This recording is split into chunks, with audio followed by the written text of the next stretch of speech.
Good day, everyone. Welcome to Blacklogic. Starvation grips Gaza as aid collapses. The House shuts down over Epstein files. Trump calls Obama a traitor, and Obama fires back. And while America watches, immigration crackdowns tightens. This isn't just the news, it's what they don't want you to see. And we're going to be talking about Black immigrants and the so-called war that they impose, because foundational Black Americans have already invoked a level of delineation that they've never seen before. And that support that they once received is no longer exists. And believe me when I tell you this is not only going to be a good one, but this is going to be a very powerful one as well.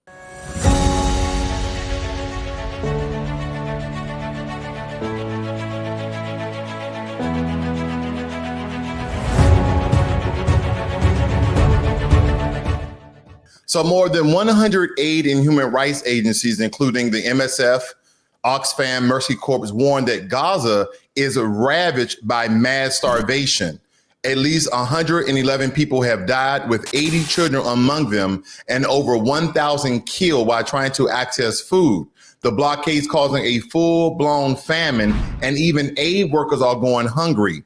Israel denies responsibility, blaming distribution inefficiencies, while NGOs call for a ceasefire and full-fledged UN-led aid corridor. And there's no reason why these people shouldn't be receiving aid when you have over 100 agencies trying to provide some sort of resources, food and fresh water to these people who are not even part of Hamas. This is one of the most striking depictions of kid starvation in this day and time, where food is plentiful around the world. There should be no children starving at this level or at all. This is absolutely horrendous. And I hate to see children like this. This, again, reminds me of what I reported on yesterday of being a Washingtonian from Washington, D.C. and going to the Holocaust Museum as a teenager and remember some of the striking images of people looking just like this young boy here. This is very heart-wrenching, and no one in this day and age should ever go through anything remotely close to what a lot of these Palestinians are going through that are not even part of the terrorist group Hamas.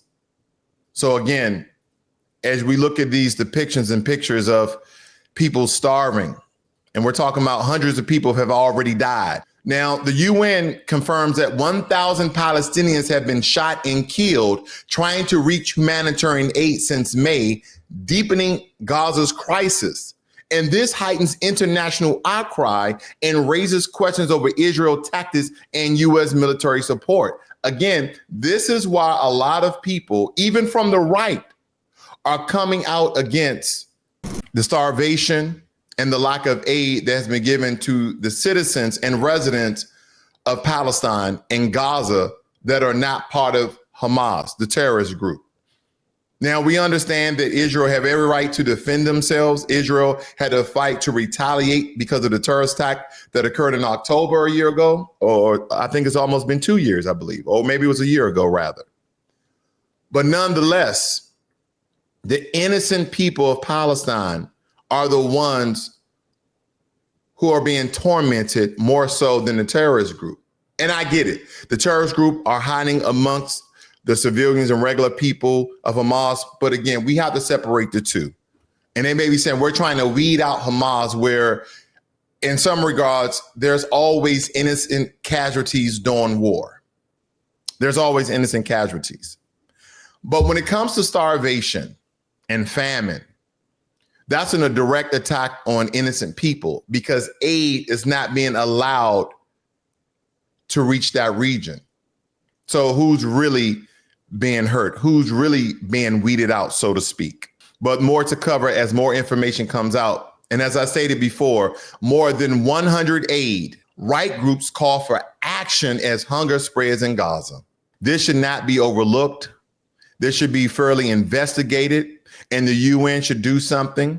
They should force the hand of Israel. And in some regards, and you guys may disagree because I'm a red-blooded American, I love this country. In some regard, put pressure on America to put pressure on Israel so innocent people can receive aid. medical supplies, food supplies, fresh water, proper shelter, tents, sheets, pillow, some of the necessities of life. I know that we will all want that as well. Now, in other news, beyond the delay, the Epstein document controversy has paralyzed the House, stopping Rules Committee meetings and halting legislative action. Johnson defends his move as a way to protect victims and avoid media games, but Democrats cry out. Not only Democrats cry out, but MAGA has already cried out as well. But now they're shifting their tune. Yeah, folks, they're shifting their tune because now they want to go after another culprit. It states here that the Epstein fallout literally shut down the House early for summer. I wonder why. Are we getting close to the truth? Is the pressure amounting to the files being released? I'm just asking questions because, again, as the public, right, left, and all in between are pressuring the White House, is pressuring the Trump administration to release whatever files that you have. And as I told you before, these powerful expert investigators, they get a name, they get a location, they get any sort of beacon or indicator of misdoing or miswrong. They're going to take these cases like a dog with a bone, and they're going to drill down until they find the truth. And again, the truth may be nothing of what we could even imagine. Everybody could be exonerated. There's no powerful people that's a part of this Epstein list. I don't believe that, but it's possible. Anything is possible. But I believe that everybody at this point, there's only a few people who are deranged and insane that don't believe that something is going on with these Epstein files. There's something, someone, or some people, or some group that's a part of these Epstein files that must be very, very powerful, that not even the government wants this to be released. Now, backed by MAGA voices, Trump branded Obama as a traitor and demanded criminal charges. The controversy base has called for investigation. This attack is fueling racial and political tensions as Trump sharpened his combative message for 2026. So now he's going after Obama. Distraction, smoke and mirrors. Throw the rock, hide the hand. Folks, we're still on the Epstein files. Because here's the thing. America is a very powerful country with a lot of intelligent people that we can do more than one thing at a time. Look at this, folks. I'm talking and holding a water bottle. What does that mean? That means that you can go after Obama for his alleged misdoing and you can release the Epstein files. They keep giving us more things to focus on and distraction. Now, granted, if these so-called allegations of Obama trumping up evidence and or some sort of conspiracy that Trump and Russia, Trump and Putin, again, allegedly advised a way that Trump can get in office by persuasion from Russian cyber attacks and pushing propaganda on the American people to sway the vote from Hillary to President Trump, then so be it. Go and investigate it. If he did wrongdoing, then he should be incarcerated. But release those Epstein files.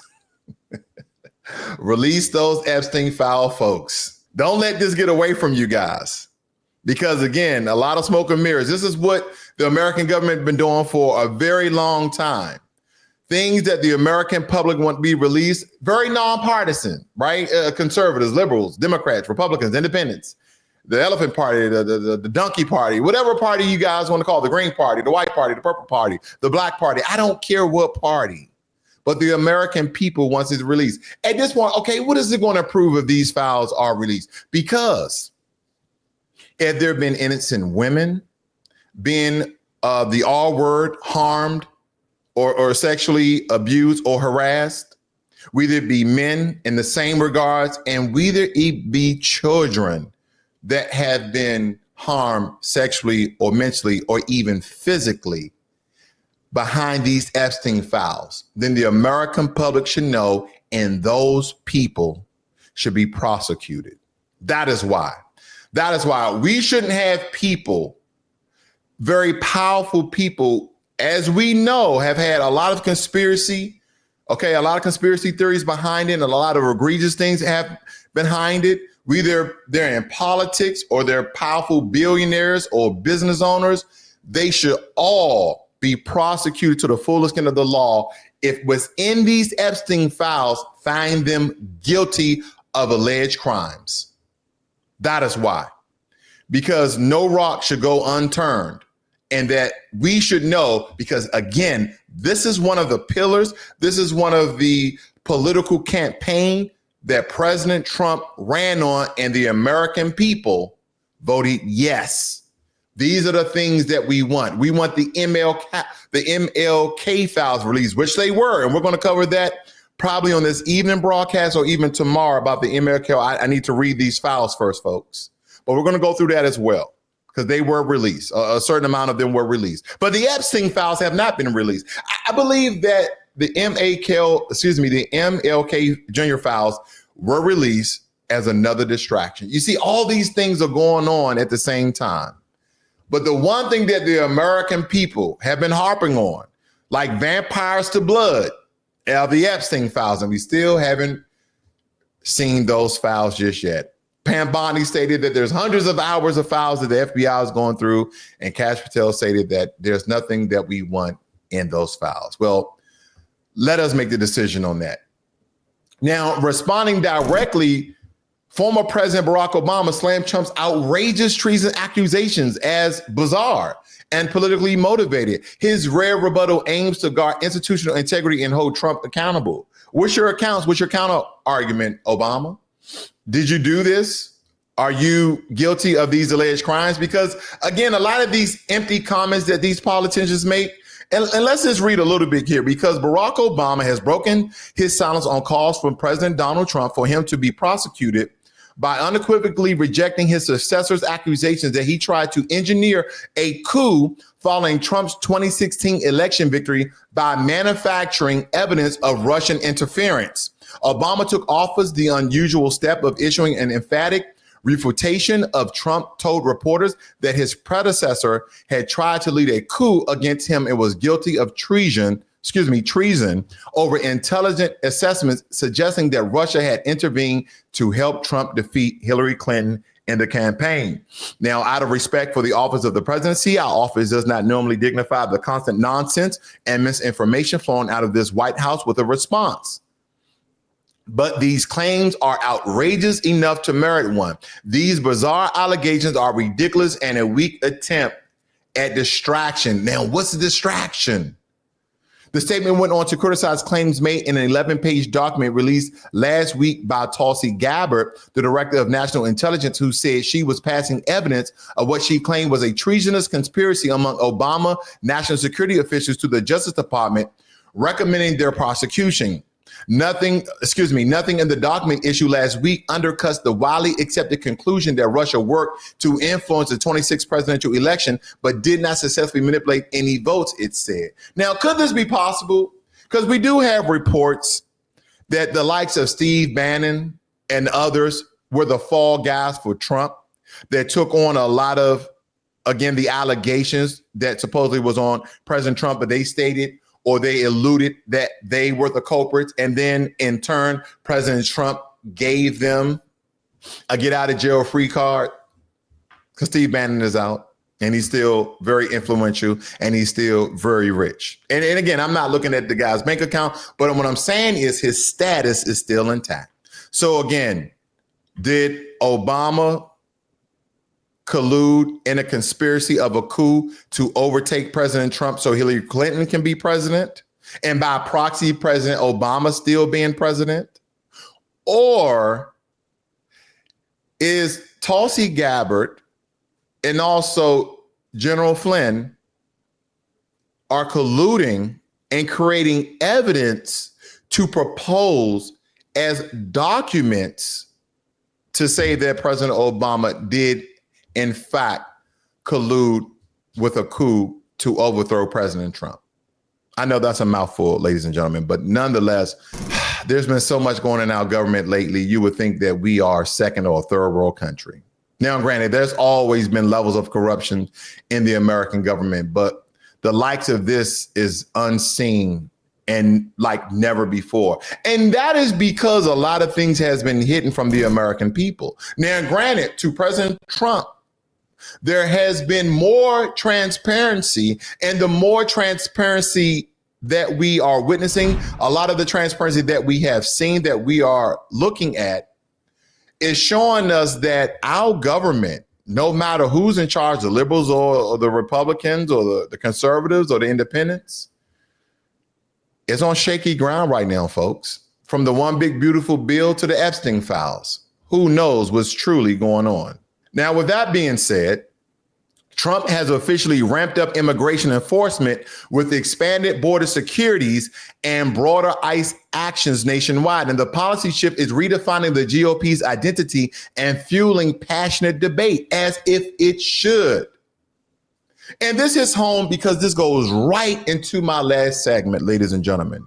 Now, that's it for your news, but I do have a hit piece for you that I really want to hop on very powerfully. And please excuse me, because we're about to turn really black here this morning to the likes that you've probably never seen here on Blacklogic, and it's because of the so-called Black diaspora wars. And it's solely against foundational Black Americans because we have decided to delineate.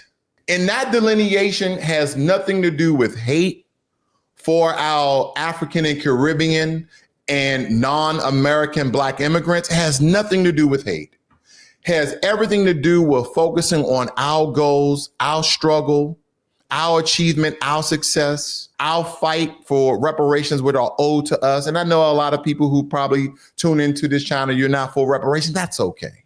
But this is for the Black non-American immigrants. This is what this message is for. And this is all stemming from a couple of videos, and I would like to say within the hundreds. But this one particular video has been going viral because of some of the language that she has spoken in this particular video. So we're going to listen in on just a little bit.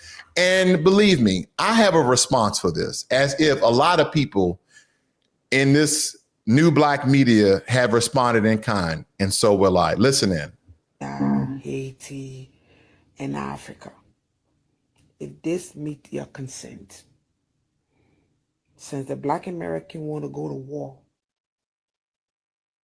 let's try, let's see.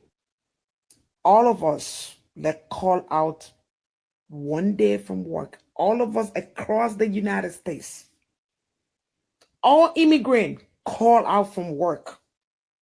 Yes. If they want to go to war, let's see what they can prove. May I chime in?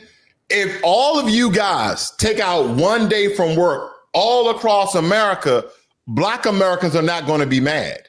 And matter of fact, we may go and try to get those jobs that were undercutted from us because of profit. The only people who are going to be mad are those business owners, and majority of them are not Black Americans when it comes to large businesses and businesses that you guys are essentially doing. Now, granted, there may be a very large gap in Uber rides, but other than that, Black Americans, we will take those jobs because they will have to pay us at least the minimum wage. But continue. And also, all immigrants, like your businesses from all Black Americans, simple as that. Don't let them go into your grocery store. Don't let them go into your restaurant. Don't let them go into your salon. You want to go to war? We will. And also we can. Wait.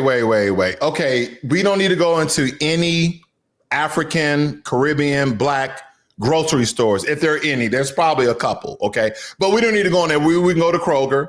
We can go to Safeway, okay? We can go to Giant. We can go to Piggly Wiggly. We can go to Whole Foods. So again, you're in a country that you did not build, that you didn't even help to build. Foundational Black Americans built the very foundation of America. We built the first roads. We built the first railroads. We built the Capitol, the White House. We built the very infrastructure. Now, granted, the Chinese, they came along later to help build and finish out the railroads. The Irish came and the Italians came a little bit later to help build some of the buildings. And other groups have helped. but the very foundation, the first paving of the roads, the digging of the roads, foundational Black Americans. The first construction of houses and buildings, foundational Black Americans. The first railroads, foundational Black Americans. Look at the many inventions that we have made to advance civilization, not only in America, but for around the entire world. So don't come to America and tell us that you're going to stop working.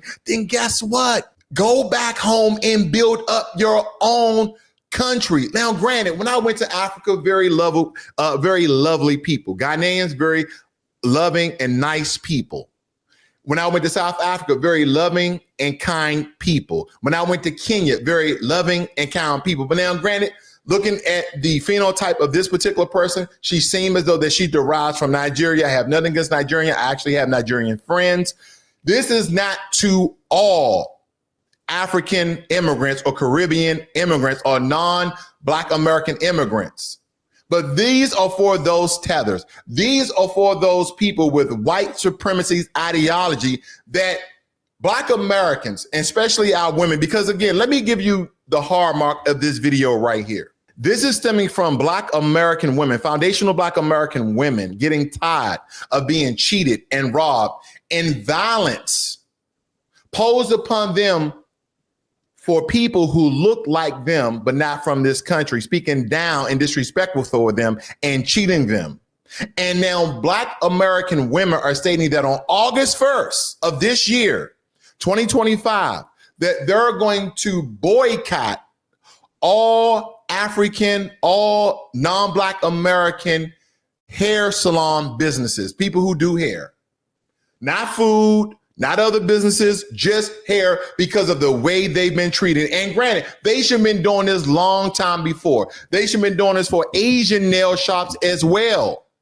Now, granted, not all Asian nail shops are prejudiced and racist against Black Americans, but there's been enough to call in for a protest. But I think this is more egregious when you have people that look like you stating that there's some sort of African diaspora unity.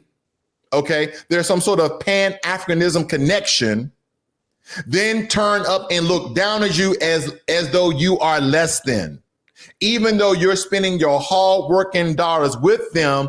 And you think there's some sisterhood, you think there's some brotherhood. And now the women are now delineating and going to Black American shop or houses to get their hair done. Because my wife knows how to do hair. Her sister knows how to do hair better than her. And then her nieces know how to do hair. And they're all foundational Black Americans. So believe me when I tell you this, we know how to braid hair. We know how to plait hair. We know how to cornrow hair. So again, there's enough of us, but maybe we just want to sit down for a couple of hours and a couple of 2 or 3 people do our hair. I mean, not me, but our women. But now they're delineating, but you're calling for war? You are extending this astronomically. Do you understand what you're doing? We are the ones who fought for all of these immigration and civil rights that you benefit from. You know what, President Trump? If they're not a foundation of Black America, then go ahead. Go ahead and go get them. Go get them. You want to have war? See, what you don't understand is that we live in a world of white supremacy. And America is one of the pillars of that. Not every white person in America is a white supremacist. There's really good white people. Don't get me wrong. And there's a lot of white people who are not racist. But when I tell you this, the systems that are in place, and the laws that are being made and the actions that are being executed. Believe me when I tell you this, if you guys continue on with this rhetoric, and again, this is not to all my African brothers and sisters and my Caribbean brothers and sisters, but for those who sound and talk like this about war and what about this, you're going to need us. And no. We've never needed anyone because we've always been survivors and fighters. Do you know who we are? Do you know who we are? Well, if you don't know who we are, then I'm here to remind you guys who we are and what we have done. Don't worry. I'll wait. But again, go ahead and continue. And ask all our African doctors, boycott all Black American treatment. Like I said, You don't want to go to war with African. Trust me. We are 54. Listen, first and foremost, before I go any deeper, I'm up here just burning the candle. I'm the candle. I'm a chocolate candle.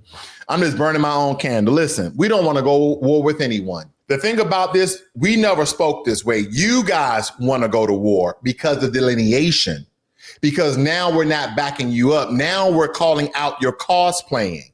Because, yeah, a lot of you may be first generation America coming from immigrant families, and you speak the same lingo. You have enjoyed, and party within our culture. You've cosplayed for a very long time, and now we're calling you out. We're looking at first and last names. We're looking at phenotypes. We're looking at the things that you state and the way that you state them. We're looking at your alliances. We're pointing out that you are not a Black American. That, yeah, you may be an African American because that you were born in this country, but you're not a foundational Black America where your lineage derives back from 1719 to 1619 to 1526. We are foundational Black Americans. So the tough talk is not going to scare none of us. We've always been warriors. We've always been fighters. Even when we were chained and shackled, we were never obedient slaves. Now, to a certain degree, there had to get some people, some traitors, some red coats to persuade our people to stay shackled and chained for quite some times. But every now and again, you get a rider.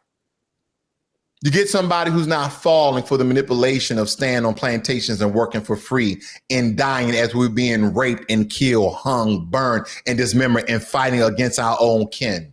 We are the warrior class of Africans that were brought over here in the 1500s. And for majority of us, we were already here. The explorers, the warriors, the fighters were already here before maybe 400,000 to 500,000 of Africans were brought over here, that we then had an ethno-genocide and became a new group of people.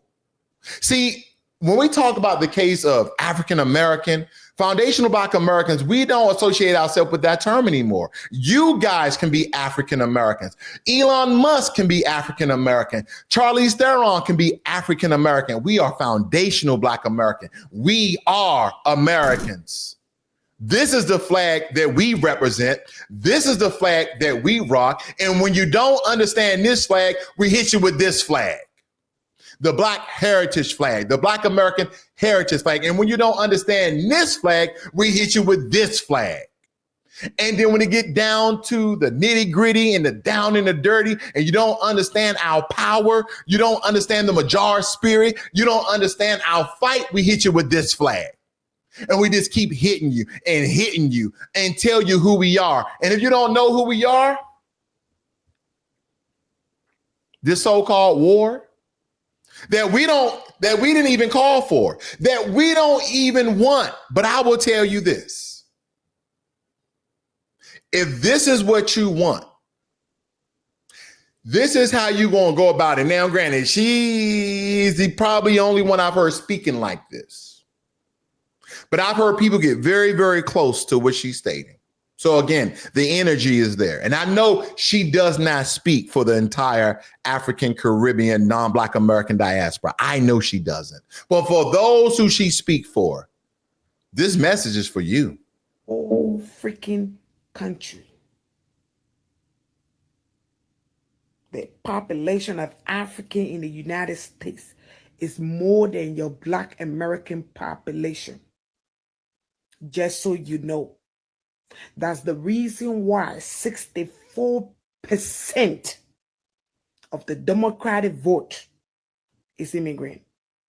And out of that 64, 54 is Black. Okay, you're right. Okay, let's take, for instance, let's entertain what she's stating, that 54% of the Black vote is immigrant and Good. Have you noticed a change in foundational Black Americans? And I didn't choose to wear red today, but we understand that conservatives are red and Democrats are blue. Now, granted, I'm not a Republican. I'm not a Democrat.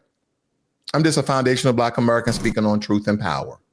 But lady, please miss us with that. Because we understand that the Democratic Party, which you guys probably don't understand, is the party of the KKK, is the party of Jim Crow.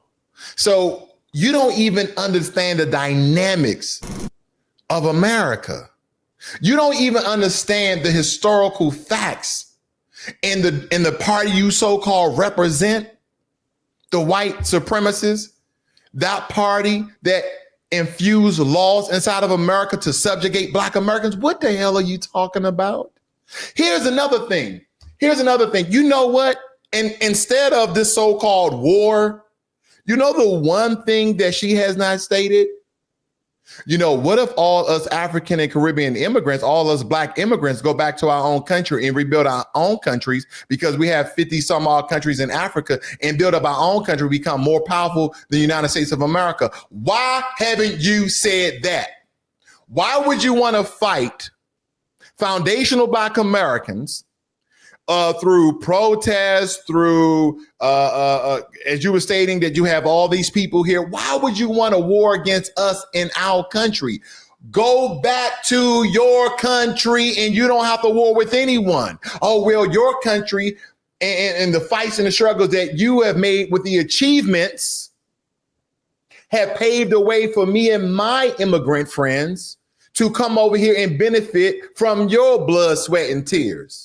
So I don't want to go back after I fled from my country. I don't want to go back and build my own country with my own countrymen and women and then speak on a podium of power, No, I don't want to do that. I want to stay right here and fight you for your resources. I want to fight you for your opportunities. I want to undercut the job market and take depressed wages so you don't get jobs. The war has already started and you don't even know it. This is what you call economic apartheid, ladies and gentlemen. When you have people that look like you, that blend in like you, and the only thing they do is steal from you. The only thing they do is turn up their nose at you. The only thing they do is talk down to you as if they were better because they're from another country that they couldn't pave a way there for. We're still in our country. I'm going to let it play just a little bit more because, again, I'm going to put the link of this particular video in the chat so you guys can watch for yourself because I still have a lot more to say. Here we go.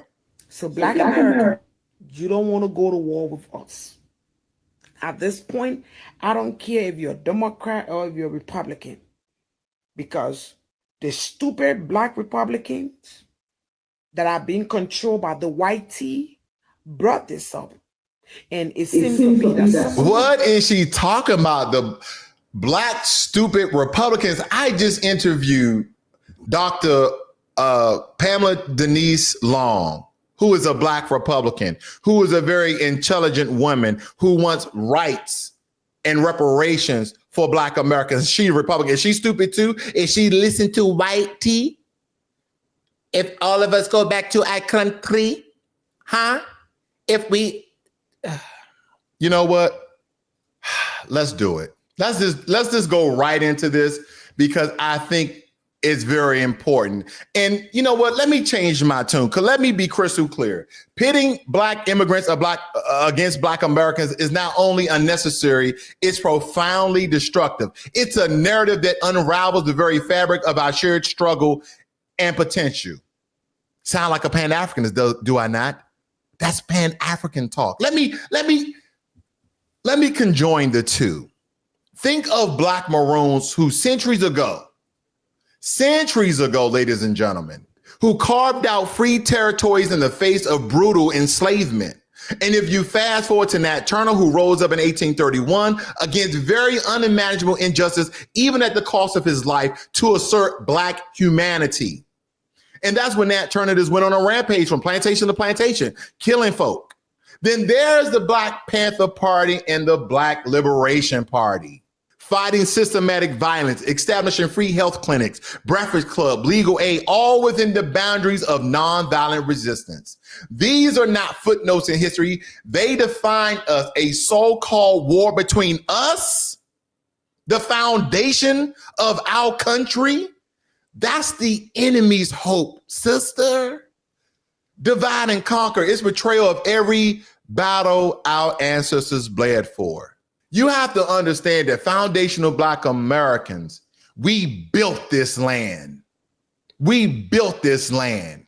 Black scientists, engineers, and legislators fought fiercely for civil rights. The 1964 Civil Rights Act, the Voting Rights Act of 1965, these laws didn't just liberate Black Americans, they opened the doors for Black immigrants to stand equally before the law. Without those victories, many of us, no matter our birthplace, would have no rights at all. So let's not forget our Black entrepreneurs, our creators, and community organizers who risk everything to build the economies, the so-called opportunities that you guys benefit from, and the neighborhoods we still champion. These pathways were hard for all of us.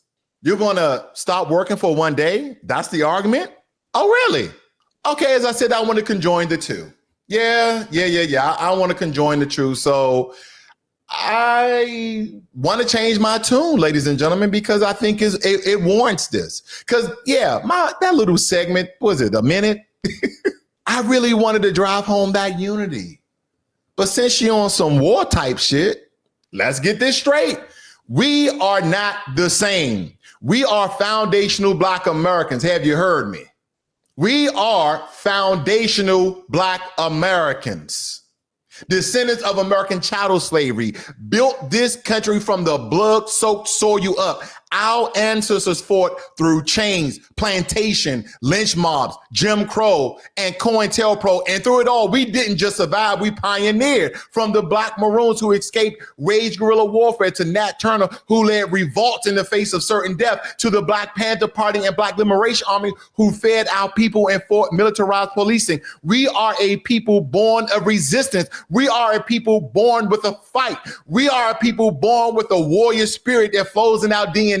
And we never need to be told how to fight for dignity. We wrote the damn blueprint.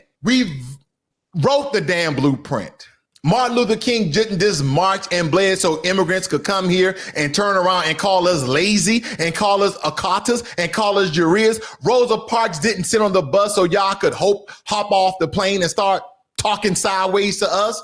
No. None of them did that. For you guys to come up here and call us all sorts of names as though you are better because you fled to a country and didn't build your own. We didn't get gifts. We fought for every single thing that we have today, and it's still not much. Some of y'all come to this country and adopt white supremacist talking points to fit in. You call us lazy and criminal and uneducated. You mock our slang, our struggle, and even our style while you still enjoying it and the benefits therein. Then turn around and emulate us in music and culture and fashion, and then turn around and state that when you get on top, that, hip hop was influenced by African immigrants. Twerking was influenced by African immigrants. Afrobeats or this and that, not saying that we created Afrobeats, but this was inspired from Caribbeans. Whatever the case may be. Again, that's not assimilation, that's betrayal. During Juneteenth, you guys were having African and Caribbean parties. That's disrespectful. It amazes me how many people from these other Black countries, and again, these are not for the non-tether class. This is for the tether class. This is for the tether class. Because you want to be in proximity to whiteness, fine. But don't climb over our legacy and spit on the hands that built the ladder. Let's address the nonsense. If immigrants left for a day, the country would collapse. That's funny because for 400 years, this economy thrived on foundational Black American backs. We were the industry: cotton, tobacco, sugar, steel. built off the unpaid labor of Black Americans. If Black immigrants disappeared, the system would groan. If FBA disappeared, the country would collapse. We don't want violence. We just simply have invoked a level of delineation that has never been seen before. Clear culture, political, and economic boundaries so we can support ourselves without disrespect. But don't mistake our silence for softness. Our history is soaked in rebellion. Our whole history lets you know that we are a rebellious class. We are a rebellious class. We are not the so-called step in line Negroes. There's always going to be, if it's 10 Negroes chained up together, it's always going to be 3 or 4 not trying to go the same way that the massa wants us to go. And as we motivate and educate and infuse the other 6 or 7 who are still step in line, there's an energy, there's a spirit, the Majar spirit, the Ogun spirit that gets inside of us, and we just ready to fight. They don't listen. The tether class of the so-called African Caribbean diaspora, the tether class, not you guys, not the guys who blend in and just want to have partnerships and brotherhoods and sisterhood with Black Americans and understand what we've done. Not you guys, but your damn tether class. Oh Lord, your tether class. As I stated, our history is soaked in rebellion. Harriet Tubman carried out a shotgun. Robert F. Williams told us to arm ourselves, Black gangs, for all the stigma. Listen, for Black gangs, for all the stigma were originally formed for protection. The Bloods and Crips were formed for protection for their neighborhoods. We didn't start violence, but we'll never shy away from defending what's ours. Supporting Black-owned FBA businesses, thumbs up. Pushing for reparation, 2 thumbs up. Protecting our culture, that's not divisiveness. That's preservation. And if you feel threatened by our focus, ask yourself why. I want a lot of these people who come out and make these videos that are anti-Black American, even though we make a lot of videos about delineation, we're calling out the racist and prejudice nature of a lot of non-foundational Black Americans who may look like us, dress like us, talk like us because they've been here a generation or two. Ask yourself why. Ask yourself why. Because we want to support our own businesses. Ask yourself why we're pushing for reparations for the unpaid labor that our ancestors had in this country. Ask yourself why that we want to protect our culture and educate the world of the achievements and that foundational Black Americans, we are the culture. Look at the world. We're the most influential group. Not saying that we're better, we're just different. And if you feel threatened by our focus, ask yourself why. Because truthfully, if you respect the house you walked into, America, if you respect this house, we wouldn't be having this conversation. See, you talking about Whitey. Yeah, she brought up Whitey with the Democratic Party because she's a Democratic shield, seems to be. This lady. And this is for her and people like her. This is what you want? See, again, I only told you about our warrior class. I only told you about our fighting class. I only told you about the struggles. And we still thrive and we still strive because we will not just die. We won't just get up and die. We won't let somebody come to our country that we are the majority of and colonize our minds. Think about how pro and impactful and empowerment Black Americans are in a country where they're the 3rd population. We're only about 14.5%. Listen, I know 13.4% have been revolving. Listen, ladies and gentlemen, we're around 14.5%, almost 15%. Now, I don't want to get into eugenics, AKA birth control, AKA abortion. I don't want to get into that because that really decreased our numbers. But we're still around 14.5%, almost 15%. So again, Black Americans never called for war. Black Americans never called for total protest of non-Black American business when it comes to the African and Caribbean and non-Black American immigrants. We never called for that. Our women were tired of being disrespected. Our women were tired of being mistreated. Our women were tired of going through controversies, going to a lot of these African hair braiding salons and hair braiding places. And they just got sick and tired of it. So now they are protesting August 1st against it because they want to be treated fairly. They want equal price. They want fair pricing and they want fair treatment. They don't want people speaking the other language talking down to them and speaking nasty to them. This is why. So this is all behind hair that she's come out and said this, in my opinion. Now, granted, the rumblings, the energy have always been there. And now finally someone blew the top. But I can tell you this. Listen, all the Black gangs that we have today, I want you guys to think about something. Whether it be the Bloods and Crips, the Black Mafia family, the GDs, the Black Aces, gangs in DC and Chicago and Philadelphia and Florida. I can go on and on and on. The war you talking about? I'm not going to say it. But I think you already know what I'm getting to.